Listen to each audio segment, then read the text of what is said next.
محمد صلی اللہ علیہ وآلہ وسلم مدنی چینل کے ناظرین، 15ویں صدی کی عظیم علمی و روحانی شخصیت شیخ طریقت بانی دعوت اسلامی حضرت علامہ مولانا محمد الیاس عطار قادری رضوی دامت برکاتہ العالیہ نے اس پرفتن دور میں نیکیاں کرنے اور گناہوں سے بچنے کے طریقوں پر مشتمل شریعت و طریقت کا جامع مجموعہ 72 نیک اعمال بصورت سوالات عطا فرمائے ہیں۔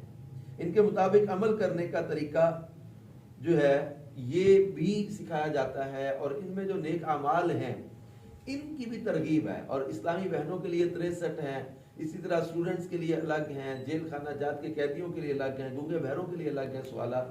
تو یہ جو اسلامی بھائیوں کے لیے 72 نیک اعمال ہیں، ان میں سوال نمبر 3 ہے، نیک عمل نمبر 3 ہے، کیا آج آپ نے گھر، بازار، مارکیٹ وغیرہ جہاں بھی تھے وہاں نمازوں کے اوقات میں نماز پڑھنے سے قبل نماز کی دعوت دی؟ کاش پانچوں نمازوں میں کسی ایک کو اپنے ساتھ مسجد لے جاتے۔ میرے پیارے پیارے اسلامی بھائیوں، نمازوں کے اوقات میں نماز پڑھنے کی دعوت دینا اور نماز کے لیے کسی کو ساتھ لے جانا، یہ اتنی بڑی نیکی کی دعوت ہے۔ نماز اہم ترین فرض ہے، اور نماز اندھیری قبر کا چراغ ہے، نماز مومن کی معراج ہے، نماز برہان ہے، دلیل ہے، اور نمازی کو رسول پاک صلی اللہ علیہ وسلم کی شفاعت نصیب ہوگی۔ نمازی کو کل بروز قیامت اللہ پاک کا دیدار کرایا جائے گا۔ نماز کی بڑی برکت ہے۔ اب اس کی دعوت دینا ایک نیکی کی دعوت ہے، ایک اچھائی کی دعوت ہے۔ ایک بار حضرت موسیٰ کلیم اللہ علی نبینا علیہ الصلوۃ والسلام نے بارگاہ خداوندی میں عرض کی، یا اللہ عز و جل، جو اپنے بھائی کو نیکی کا حکم کرے اور برائی سے روکے اس کی جزا کیا ہے؟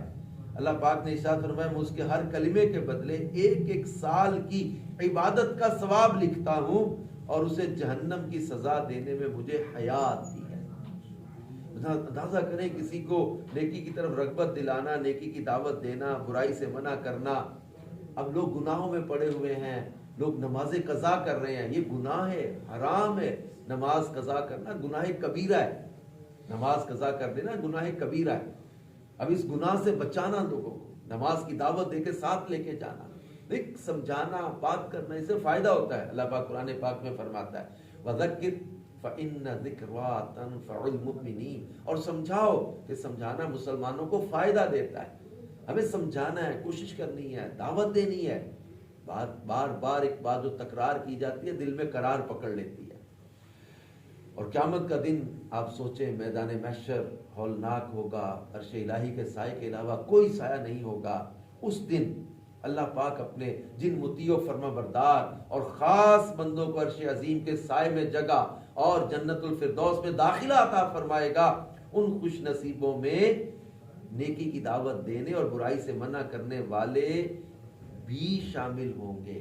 چنانچہ اللہ پاک کے پیارے نبی حضرت موسیٰ علیہ نبینا علیہ الصلوۃ والسلام کی طرف اللہ پاک نے وہی فرمائی کہ جس نے بھلائی کا حکم دیا اور برائی سے منع کیا اور لوگوں کو میری اطاعت کی طرف بلایا، میری فرما برداری کی طرف بلایا، قیامت کے دن میرے عرش کے سائے میں ہوگا۔